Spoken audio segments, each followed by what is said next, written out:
Welcome to a new video. Today we want to take a closer look at a Formula 1 car in the Funtech Lab wind tunnel, and that is the big wind tunnel for 1 to 18 models. If you're interested in this one, please check out the link below. So first of all, let's talk about this Formula 1 car. That is a Force India VJM11 from the year 2018. I personally was involved in the development of this car during my time at Force India and Racing Point. And it's a special car because it was from the 2018 season. That was the first year that the halo was invented or was introduced. And one of the key things for us at the time was that the halo was coming into the regulations relatively late. And we quickly needed to create some furniture around it. So all these little winglets around here. I was mainly responsible for the rear wing of the car and the DRS system. But I also worked on, for example, the barge boards and the side pod and stuff. And today we want to find out what this car will be like in this wind tunnel. So take a look at this. So we positioned the model in the wind tunnel, and I took one small model just to show you the size difference. So that's a 1 to 18 model and that's a 1 to 64 model. You can also get the smaller wind tunnel from the Funtech Lab company. And it's also cool, I showed you that in a different video, but the cool thing about the large wind tunnel is that you see a lot more details, and also the flow quality is a lot better because you have all these filter structures here which just smoothen out the flow a lot more, and you can see a lot more aerodynamic effects. So to start with is pretty easy. We just close the lid, make sure that it's properly closed and it's also properly sealed around. Now we can take this one large knob and we simply increase the speed. You can see the settings that we have here. Set it to 150 kilometers per hour, and of course it's not really 150 kilometers per hour in there. This is just one number to give you an idea of what the speed is. You can turn it up to more than 400 kilometers per hour, but it's not the real speed you will have in there. And also, we shouldn't talk about Reynolds number here. It's simply to show you some flow structures around these cars, and you can already see quite nicely how it works here.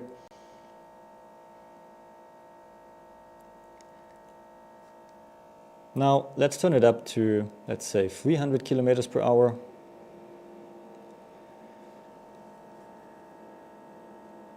The cool thing that you already see here is you see some kind of wake starting behind the front wheels and then traveling downstream across the rear wheels. So this is pretty much what we see on the real car as well. Of course, we don't have a moving ground here. We don't have rotating wheels, so all these flow structures will be different at the real car. But still, it's interesting to see what's happening here. Also, we don't see any cooling flow because these inlets are closed on this model. And let's turn it up a bit more. So this is the maximum now that the wind tunnel can do. And if we do this and we go back to a lower speed, we will have a lot of fog. And you can see at this higher speeds that you get some separations, you get some vortices around here, especially around these little winglets here at this side. So the tip vortex of these little elements will create some unsettled flow along the side. But now let's reduce the flow speed again to something around 100 kilometers per hour. And of course, this is a lot slower in here. This is just always your reference number. And the cool thing that you can see here now is that you see actually how the barge boards are working. And that's really cool at this car because we had this barge board with these lots of teeth at the top, creating a special kind of tip vortex, so you could modify the tip vortex with this. So what you can see here now is quite nicely, you see the wake behind the front wheel. So you see this behind the front wheel, and you can also see how the barge board is trying to push this wake outboard so it doesn't hit anything important at the rear. So you see it better in this angle. So you see how the barge board in this position is pushing all this wake outboard in the lower part. You can also see the wake quite nicely over here. And especially in front of the side pod here, you can see quite nicely how the flow is diverted to the outside, and also these side boards here, how they keep the flow in front of the side pod, and what this does is you increase the pressure at the side pod inlet, and that, on the other hand, if you have higher pressure here, it moves the front rear wake further outboard. So this is why you have these elements at the side. And also this is quite impressive to see. So you see how the rear wing is working. You can also see that it separates. So the flow cannot really follow all the way to the trailing edge. So it separates kind of here. So you have a little bubble there. But this is just something you can watch all day long. Very impressive. And it's really cool that you can just have it in your office. You can have it on your desk. Or you can have it in a showroom. So that's also quite nice. And I changed the nozzle now to the vertical streamlines, and it's quite impressive to see which kind of separations you are getting here. So if we take a closer look, we can see that this actually comes from this little window that we have in front of the cockpit. And we have separations here. They don't really follow the shape of the bodywork anymore, and the flow and these separations, they pretty much travel straight to the back, and this is exactly what shouldn't happen because all these losses hit the rear wing and we lose a lot of downforce. So now we reduce the speed. This is currently 388 kilometers per hour, but again, this is just a reference number.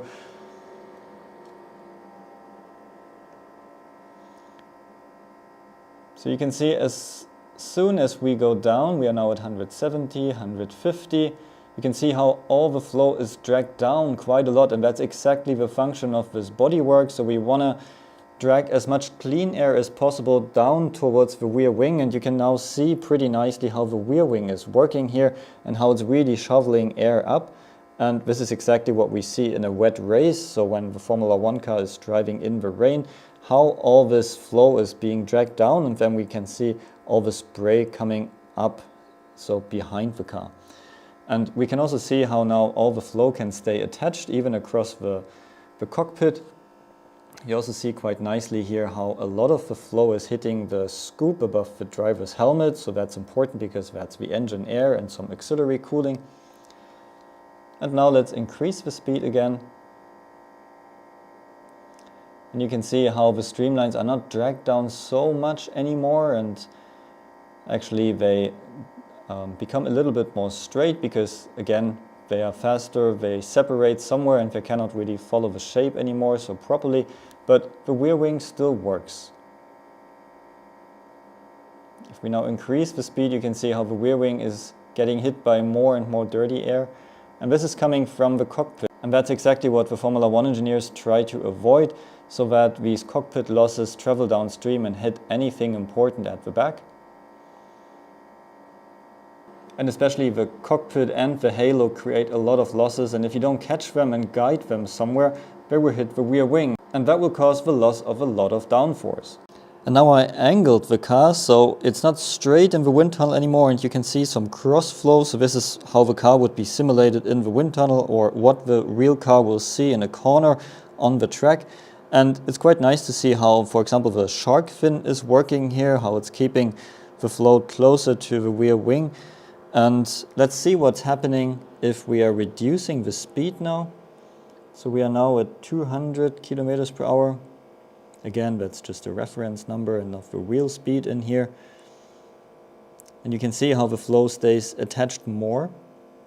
And also quite nicely you can see how a tip vortex here at the rear wing, in front of the rear wing at the shark fin, is forming.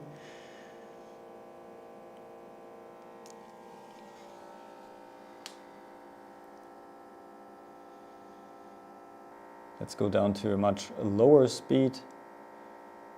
So you can see quite nicely how the flow is running across the shark fin, and that's creating that tip vortex. And you always try to position it either above the rear wing or below the rear wing. If it does hit the rear wing, then you lose a lot of downforce. And the cool thing here is that you also see quite nicely how this barge board area is working. So the barge board itself is helping to push the wake of the front wheel outboard. So the wake would start behind the front wheel and then you push it outboard with this. But these vertical structures, as we said before, they keep flow in front of the side pod at the side pod inlet, increase the pressure there, and this helps to have even more outwash behind the front wheel. And you can even see quite nicely here how the front wing end plate is working and how it's diverting the flow outboard of the front wheel, but now the car is at an angle, so that doesn't work so well. But you can see how it's taking the flow from the center and pushing it outboard. And quite impressively, you see this vortex underneath the front wing, and that was a time in 2018, it was actually the last year, that you could still have the large strakes underneath and you could have the more complicated furniture at the front wing here. From 2019, the front wing rules changed. So you can see this vortex which is coming out here underneath and then traveling downstream. And here you can see what happens to the front rear wake. So the front rear wake is traveling along the side of the car and ideally along the outside of the rear wheel, and the clean air stays inside and it's then hitting the important things at the back. So the Funtech Lab wind tunnel, especially the large 1:18 one, is the perfect toy for your desk or a very nice display for expensive models. So I hope you liked that, I hope you found that interesting, and if you are interested in such a wind tunnel, please check it out with the link below. See you at the next video.